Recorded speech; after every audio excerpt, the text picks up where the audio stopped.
யோபு எழுதின புத்தகம் 35வது அதிகாரம் அதனுடைய 11வது வார்த்தையில் நான் இப்படி வாசிக்கிறோம்.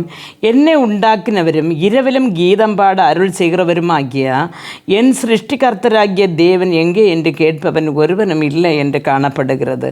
அருமையான தேவனுடைய இரவிலும் கீதம் பாட செய்கிற ஒரு தேவன் நமக்கு இருக்கிறார் என்று யோபு பக்தன் சொல்லுகிறார்.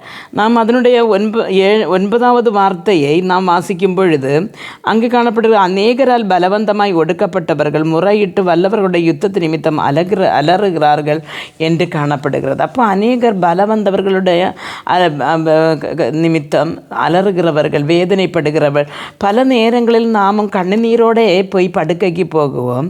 கண்ணீரோட படுக்கைக்கு போய் அந்த ராஜாமங்களில் நமக்கு தூங்கக்கூட முடியாமல் அழுகை கண்ணீர் வந்து கொண்டே இருக்கும்.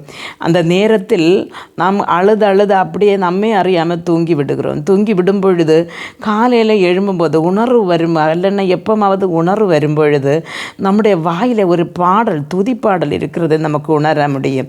பல நேரங்களில் நானும் அதை அனுபவித்து அறிந்ததுண்டு. அந்த பாடல் அப்படி இரவிலே கர்த்தர் நமக்கு புதிய கீதங்களை கொடுக்கும் பொழுது அதை பாடுகிற ஒரு பறவைகளை விடவும் நம்மை அவர் என்ன செய்கிறார், புத்திமான்களாக்கி மாற்றுகிறார். அருமையானது நம்மை படிப்பிக்கிறார்.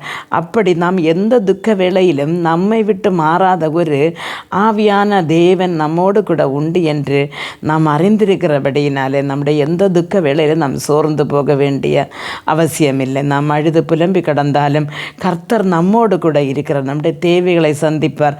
நம்மை மரண பரியந்தம் கரம் பிடித்து வழி நடத்துவார்.